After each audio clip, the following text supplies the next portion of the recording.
కళ్యాణాంతరంగ శ్రోతలకి నమస్కారాలు. తెలుగు పాఠకలోకానికి నమస్కారాలు. మరిన్ని మధుర స్మృతులు నెమరేసుకోవడానికి మళ్ళీ మీ ముందుకు వచ్చాను. మా ఇంటి దగ్గర వీధులు ఊడ్చేవాళ్ళు మారిపోయి కొత్త వాళ్ళు వచ్చారు. ఎంతో బాగా శుభ్రం చేస్తున్నారు. ఇంతకుముందు అయితే రాజకీయాల వేడి తగిలి ముందు వెనక తవ్వడం, పూడ్చడం, మళ్ళా తవ్వడం ఇట్లా జరిగేది కదా. ఇప్పుడు అట్లా కాకుండా మా వీధి బాగుపడింది. అతీతంగా, రాజకీయాలకు అతీతంగా చాలా సంతోషం అనిపించింది. మనం పేపర్లలో చదువుతూ ఉంటాం కదా, స్వచ్ఛ భారత్ కార్యక్రమంలో భాగ్యనగరం ముందుందని. ఎవరికి వాళ్ళు కనుక శుభ్రత పాటిస్తే ఇంకా బాగుపడుతుంది. మున్సిపాలిటీ వాళ్ళు కూడా తమ ప్రయత్నాలు తాము చేస్తున్నారు.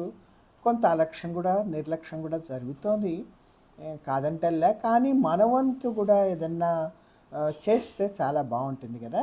చిన్నప్పటి నుంచి పిల్లలకి ఈ దృష్టి అలవాటు చేస్తే మరింత సంతోషంగా ఉంటుంది, మరింత బాగుపడుతుంది మన ప్రాంతము, అట్లాగే మన దేశము. మన రోజుల్లో మన చిన్నప్పుడు తలుచుకుంటే స్కూళ్ళల్లో శుభ్రత గురించి పోటీలు ఉండేవి. అదే మన జన్మభూమి ప్రోగ్రాంలాగా క్లాసులో బెంచీలు సరిగ్గా పేర్చడం, ఒక్క కాగితం ముక్క కూడా లేకుండా చూడడం, క్లాస్ ముందు అటు ఇటు చక్కగా నవధాన్యాలతో మట్టి చల్లి ఆ తరగతి పేరు కనబడేట్లుగా మొలకలు పెంచేవాళ్ళం. పచ్చదనం, పరిశుభ్రత ఖచ్చితంగా పాటించేవాళ్ళం. దానిలో పోటీలు కూడా ఉండేవి. మన ఉపాధ్యాయులు మనకి చాలా స్ఫూర్తినిచ్చేవాళ్ళు. పచ్చదనం, పరిశుభ్రత ఖచ్చితంగా పాటించేవాళ్ళం, క్రమశిక్షణగా కూడా ఉండేవాళ్ళం కదా. ఇప్పుడు కూడా మా ఇంటి వెనకాల ఒక గవర్నమెంట్ స్కూల్ ఉంది. ఎంచక్కా వల్లివే ఇస్తూ ఉంటారు పాఠాలు. ఎప్పుడు కూడా సామూహికంగా చదివితే, అందరూ కలిసి చదివి ఉచ్చరిస్తే కనుక అది ఆరోగ్యానికి మంచిది, వినికిడికి మంచిది, నేర్చుకోవడము సులభం. ఒకప్పుడు మనకు కూడా అట్లా ఉండేది కదా, వల్లె వేయించడాలు ఉండేది. లీడర్ చెప్తూ ఉంటే మనం దాన్ని మళ్ళా చెప్తూ ఉండేవాళ్ళం. అట్లా ఎక్కాలు నేర్చుకున్న రోజులు ఉన్నాయి, ఆలు నేర్చుకున్న రోజులు ఉన్నాయి. మళ్ళా వెనక్కి వెళ్ళిపోయినానండి, ఏమనుకోకండి. ఎందుకంటే స్కూల్ అనగానే మా స్కూల్ ప్రపంచం గుర్తొచ్చింది. మాకు ఆ రోజుల్లో మా స్కూల్లో పెద్ద ఆవరణ ఉండేది. లోపల అడుగు పెట్టగానే కొంతవరకు మంచి తోట ఉండేది. రోజు ప్రార్థన ఉండేది. మా జూనియరు సుభాని శ్రావ్యంగా పాట పాడేవాడు. అతను ప్రార్థన ఎక్కువసార్లు వినేవాళ్ళం. ఇంకా వారానికో రోజు జరిగే అసెంబ్లీలో అది కొంచెం ఎక్కువసేపు కొనసాగేది. రామశాస్త్రి మాస్టర్ గారు ఎంతో ఆవేశంగా దేశభక్తితో ఉపన్యసించేవాళ్ళు.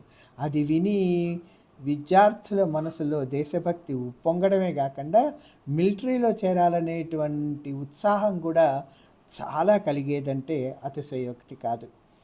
కనీసం నలుగురు ఐదుగురు అయినా కింద పడేవాళ్ళు అసెంబ్లీలో. అంతసేపు ఆ ఉపన్యాసం సాగేది. పాటలు, పద్యాలు అన్నీ ఉండేవి. స్కూలు మొదలవక ముందే పెద్దగా గ్రామ్ఫోన్ రికార్డ్ పెట్టేవాడు గోవిందరాజులు, మా school assistant. Ghantasala LP record, అది కూడా నాకు బాగా గుర్తు. స్వాతంత్ర్యమే మా జన్మ హక్కని, అమ్మా సరోజినీదేవి అని, ఆ మొఘల్ వీరుడు అనే పద్యం, ఇట్లాంటివన్నీ చాలా పెద్దగా పెట్టేవాడు. మా ఇంటికి స్కూల్కి ఒక గోడ మాత్రమే అడ్డుండేది. సందర్భం వచ్చింది కాబట్టి ఒకటి రెండు విషయాలు చెప్తాను మీకు. ఆ రోజుల్లో 6వ తరగతికి ప్రవేశ పరీక్ష ఉండేది. రాసి ఇంటికి వచ్చాక మా పుణ్యశీలక్కయ్య నేను ఎట్లా రాశానో ప్రశ్నాపత్రం చూసి ప్రశ్నలు అడుగుతోంది. అందులో ఒకటి, వేదములెన్ని, అవి ఏవి అని. నేను 4 అని చెప్పాను. ఆ చెప్పడంతో పాటు ఆ 4ని చెప్పి దీంట్లో ఆయుర్వేదం కూడా ఎందుకు చేర్చలేదు, అది కూడా వేదమే కదా అని అడిగాను. అది తలుచుకుంటే ఇప్పటికీ నాకు సిగ్గు అనిపిస్తుంది. ఎంత అజ్ఞానం కదా. మరోసారి స్కూల్ తరఫున విహారయాత్రకు తీసుకెళ్ళారు కొండపల్లికి. మాస్టర్లు వచ్చి మా నాన్నని అడిగితే అప్పుడు సరేనని పంపించారు. భరతమూర్తి మాస్టర్ గారు ఇన్ఛార్జ్. వెళ్ళాం. వచ్చేసేటప్పుడు స్టేషన్ దాకా రైలు వెళ్ళకముందే స్కూల్ వెనకాలే రైలు పట్టాలు ఉండేవి, అక్కడే చైన్ లాగారు ఎవరో. మమ్మల్ని అందరినీ గబగబా ఎత్తి కిందికి దింపేశారు. ఇంకా అందరం పరుగో పరుగు స్కూల్ దగ్గరికి. ఆగితే పోలీసులు పట్టుకుంటారని మాస్టర్లు చెప్పారు. అందుకే భయంతో పరిగెత్తాం అందరం. ఇది కూడా కొంచెం బాగా గుర్తుండిపోయినటువంటి ఒక సంఘటన. నాకు మొదటి నుంచి కూడా బొమ్మలు వేయడం పెద్దగా రాదు. మా డ్రాయింగ్ మాస్టర్ గారు నేర్పిస్తూ తనే వేసేసేవారు. సైన్స్లో బొమ్మలు వేయక తప్పకదు కదా. మా సరస్వతి టీచర్ గారు హోంవర్క్ ఇచ్చి వారం రోజులు టైం ఇచ్చారు. వారము అయిపోయింది, నాకు చెప్పి 2 రోజులు తప్పించుకున్నా ఏదో సాకులు చెప్పి. ఇంకా తప్పలేదు, ఏదో వచ్చినట్టు వేశాను కానీ అవి సరిగ్గా రాలా.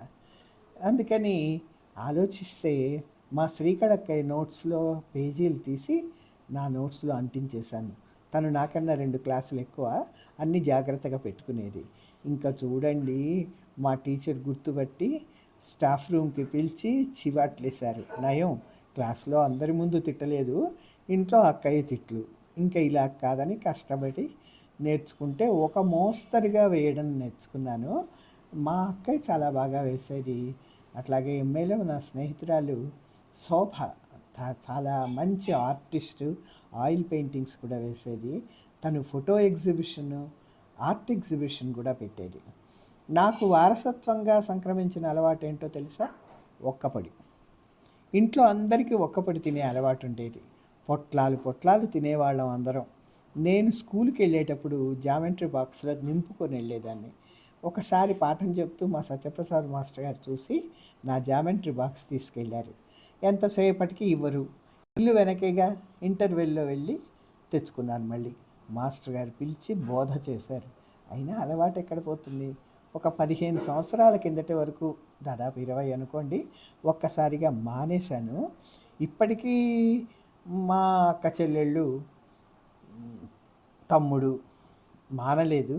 త్రివేణి క్రేన్ ఒక్కపొడితో పాటు కంఠిల్ అనే ఒక ఆయుర్వేదం ప్రోడక్ట్ కూడా వాడతారు. అది కూడా మా కుటుంబంలో చాలామంది వాడడం నేను చూశాను. నేనైతే వాడలేదనుకోండి, ఇప్పుడు మానేశాను. స్కూల్ ఇంటర్వెల్కి స్వేచ్ఛా విహంగాల్లాగా పరిగెత్తుకెళ్ళేవాళ్ళం. ఉన్న 15 నిమిషాల్లోనే బోల్డ్ ఆటలు ఆడుకునేవాళ్ళం. పక్క వీధిలో చిన్న సూర్యకుమారి అని సంగా వాళ్ళ ఇల్లు ఉండేది. ఆయన మాకు మాస్టర్ గారు కూడా ఉండేవాళ్ళు తర్వాత కాలంలో. ఒకసారి అట్లాగే ఆడుకొని వచ్చాం. బెల్ కొట్టేశారు. రొప్పుకుంటూ వచ్చాం. సత్యప్రసాద్ మాస్టర్ గారి క్లాస్. పక్షులన్నీ వచ్చేసాయా అని అడిగారు. గట్టిగా అందరం వచ్చేసామని చెప్పాం. అంతలో మా క్లాస్మేట్ సురేంద్ర చెమటలు తుడుచుకుంటూ వచ్చాడు. ఇదిగో ఓ పక్షి వచ్చాడు అన్నారు మాస్టర్ గారు. అంత గొల్లు అన్నారు. పాప ఆ పిల్లాడు బిక్కమొహం వేశాడు. అమ్మో, మాస్టర్ గారు తలుచుకుంటే ఏమన్నా శిక్ష వేశారు అంటే గట్టిగా తొడపాసం పెట్టడమే. కొంచెం తప్పు చెప్పినా అదే పని. ఒకసారి నేను, శారదాంబ, ధారా రాజ్యలక్ష్మి, రమణ, మంత్రవాది సంధ్య, మరికొంతమంది డాన్స్ మాస్టర్తో కలిసి పెద్ద వ్యాన్లో శ్రీశైలం డ్యామ్ దగ్గరికి ప్రోగ్రాం వెళ్ళాం. జవహర్లాల్ నెహ్రూ గారు వస్తారని తీసుకెళ్లారు. ఆయనేమో 1-2 కార్యక్రమాలు మాత్రమే చూసి వెళ్ళిపోయారు. మోహిని భస్మాసంలో నేను, శారద, సంధ్య ఉన్నాం. ఆ డాన్స్కి నాకు చాలా బహుమతులు కూడా వచ్చాయి. దశావతారాలు, రతి మన్మథ, ఇట్లాంటివన్నీ కూడా చేసొచ్చాం. మా మాస్టర్ గారేమో అందరూ చెప్పండి ఇండ్లల్లో నెహ్రూ గారి ముందే డ్యాన్స్ చేశామని ఒట్టు వేసుకున్నామన్నారు కూడా. ఇంటికి వచ్చాక చెప్తే ఎవరు నమ్మలేదనుకోండి. కొన్నాళ్ళు అయ్యాక సరస్వతి పిక్చర్ ప్యాలెస్లో నెహ్రూ పైన సినిమా చూపిస్తున్నారని చెప్తే ఇంట్లో డబ్బులు తీసుకొని పొలోమని కొంతమంది వెళ్ళాం. మాకు తోడు మా క్లాస్మేట్ పతంజలి వాళ్ళ తమ్ముడు పాణిని, పాపం తను పెళ్ళేడు. తీరా వెళ్తే అది దాగుడు మూతలు అనే సినిమా. మధ్యలో న్యూస్ రీల్లో నెహ్రూని చూపించారు. అట్లా సినిమా చూడడం మొదటిసారి. ఆ రోజుల్లో గురు శిష్య సంబంధం చాలా గొప్పగా ఉండేది. అమాయకత్వం, అల్లరి, నిష్కపటం, గౌరవం ఎంతో హాయిగా ఉండేవి ఆ రోజులు. చదువులలో ఇంత అలసటలు ఉండేవి కావు. ఆడుతూ పాడుతూ సాగిపోయేవి. అప్పట్లో అందరినీ ఇళ్ల పేరుతోనే పిలుచుకోవడం అలవాటు. ఇప్పటికీ కూడా మేము స్నేహితులం కలిస్తే ఆ ఇళ్ల పేరుతోనే మాట్లాడుకోవడం కూడా అలవాటు. అది గుర్తు. ఇప్పటికీ మా స్కూల్ మాస్టర్లు మేము కలుస్తూ ఉంటాం. ఇటీవలే చాలామంది కాలం చేశారు. 2009లో మొదటిసారిగా పూర్వ విద్యార్థి సమ్మేళనం గుంటూరులో జరిపించాం. అది అప్పుడప్పుడు కొనసాగుతూ ఉంది. రాఘవేంద్రరావు మాస్టర్ గారు హైదరాబాద్లోనే ఉంటే మేమందరం అప్పుడప్పుడు కలుస్తూ ఉంటాం. మా మాస్టర్లంతా మమ్మల్ని పేర్లతో అలవాట్లతో పిలవడం మాకు ఇంకా సంబరం. మళ్ళీ చిన్నపిల్లలం అయిపోతాం. స్కూల్ రోజులు మళ్ళా వస్తే బాగుండని ఆ కొంచెం సేపు అనిపిస్తుంది, సహజం కదా. ఇట్లా తలుచుకుంటూ పోతే అడ్డు ఆపు ఉండదు. పాలగుమ్మి వారును దేవులపల్లి వారు అన్నట్టుగా ఇల్లంటే నాకు ఇష్టం, మా వాళ్ళంటే నాకు ఇష్టం, మా ఊరంటే మహా ఇష్టం. ఇవి ఎవరికైనా సత్యమే కదండి. ఎవరికైనా ఏమన్నా ఏం కావాలంటే బాల్యం అనే చెప్తారు. సరే, మరికొన్ని ముచ్చట్లు మరొకసారి చెప్పుకుందాం. ఆ, మీకు నచ్చితే ఈ శీర్షిక లైక్ చేయండి, సబ్స్క్రైబ్ చేయండి. అందరికీ వందనాలతో మీ కళ్యాణ శారద.